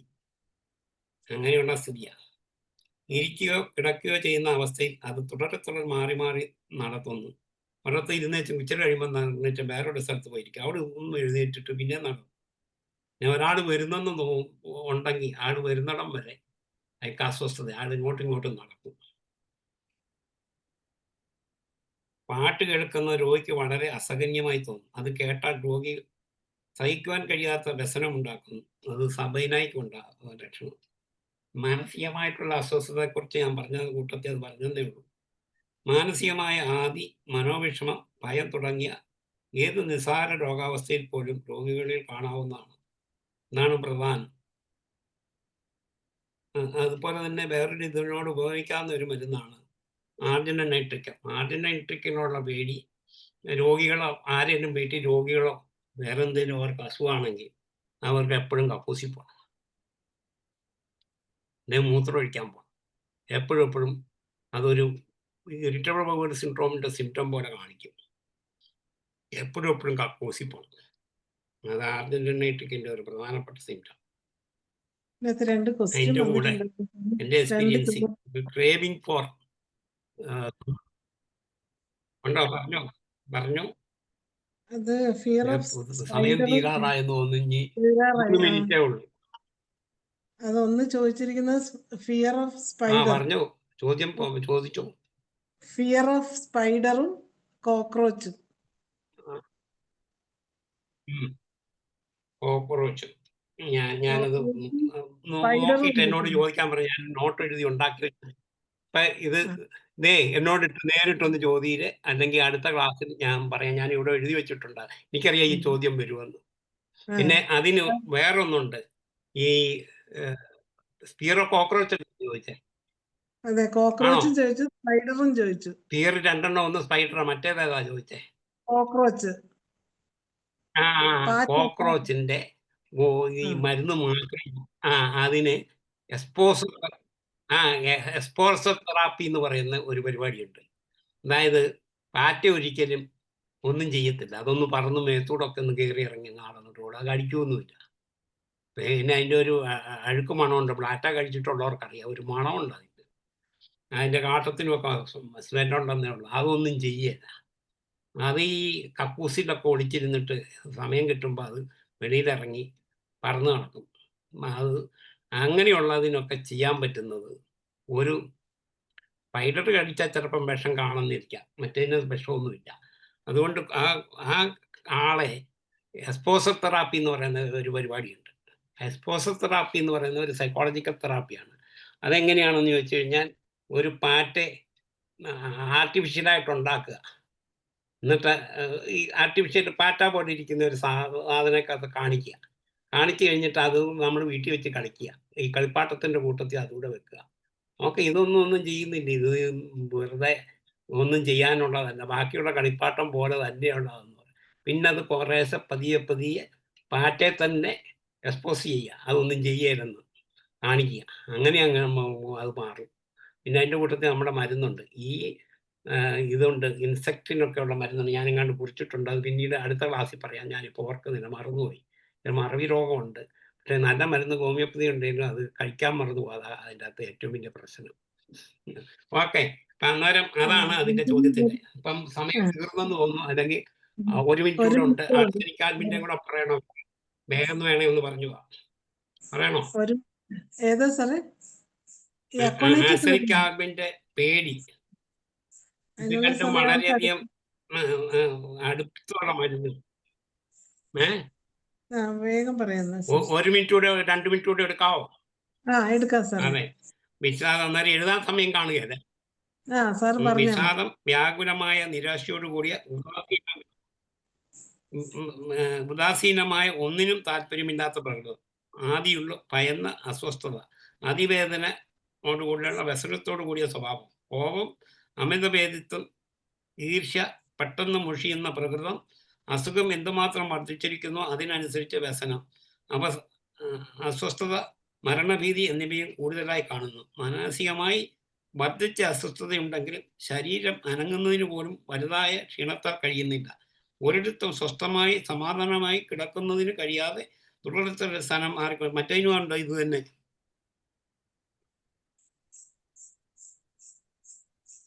ഒരു മിനിറ്റ്, രണ്ടും തമ്മിൽ എളുപ്പം പറഞ്ഞു വന്നപ്പോൾ മാറിപ്പോയെന്നൊരു സംശയം. നോക്കിക്കോട്ടെ. ഇല്ല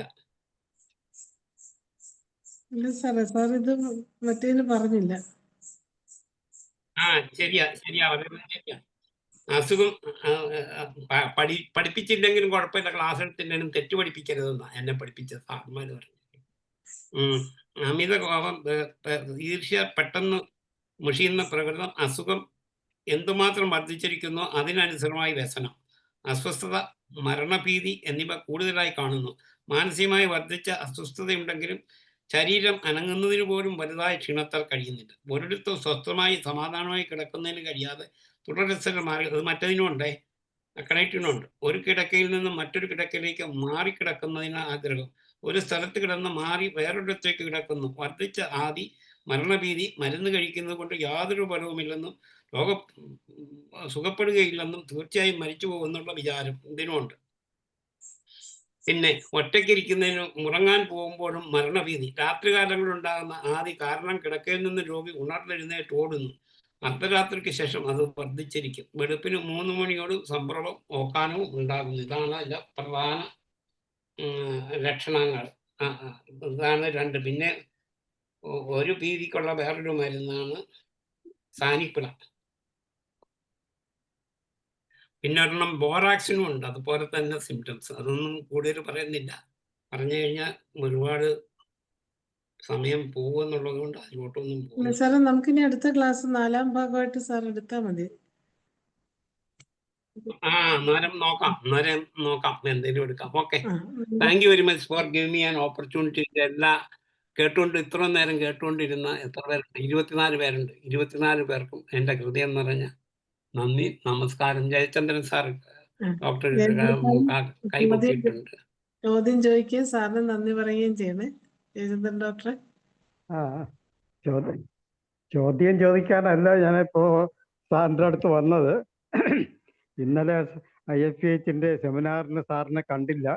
സാറ് മനഃപൂർവ്വം വരാത്തല്ല, സാറിൻ്റെ ആരോഗ്യസ്ഥിതി മോശമാണെന്നുള്ളത് എനിക്കറിയാം. അതുകൊണ്ട് സാറില്ലാത്തത് നമുക്ക് ഒരു വലിയ ഒരു വാർത്തയായിരുന്നു. പിന്നെ അതുപോലെ നമ്മൾ മോഡറേറ്റർ ഡോക്ടർ മറിയമ്മ കണ്ടില്ല. വണ്ടിക്കൂലിക്ക് പൈസ ഇല്ലാത്തോണ്ടാണോ എന്നറിയില്ല, അവരെയും കണ്ടില്ല. അതിലും ഒരു ഫാക്ട് ഉണ്ട്. അതായിരിക്കത്തില്ല, ചിലപ്പോ ചില അസൗകര്യങ്ങളൊക്കെ കാണും. നമുക്ക് കുറ്റപ്പെടുത്താൻ പറ്റുമെന്ന് എനിക്ക് തോന്നുന്നു. അപ്പൊ നിങ്ങൾ രണ്ടുപേരെയും അവിടെ കാണാത്തതിൽ വിഷമം ഉണ്ടായിരുന്നു. പിന്നെ സാറിനോട് എനിക്ക് പിന്നെ കുറെ കാര്യങ്ങളൊക്കെ പറയാനുണ്ടായിരുന്നു. ഇന്നിപ്പോ സമയം കൂടിയായതുകൊണ്ട് ഞാൻ നാളെ വിളിക്കാം. ഇന്നത്തെ വിഷയം അതിനെന്നാ ഇന്നലെ ഞാൻ ചോദിച്ച ചോദ്യത്തിന് ഞാൻ ഇന്നലെ അങ്ങോട്ട് വിളിച്ചു പറഞ്ഞില്ലേ? പറഞ്ഞു.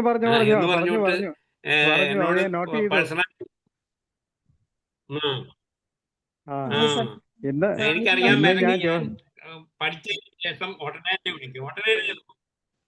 അതെ വിളിച്ചു. അത് ഞാൻ നോട്ട് ചെയ്ത് അത് ഞാൻ പേഷ്യന്റിന് കൊടുക്കുകയും ചെയ്തു.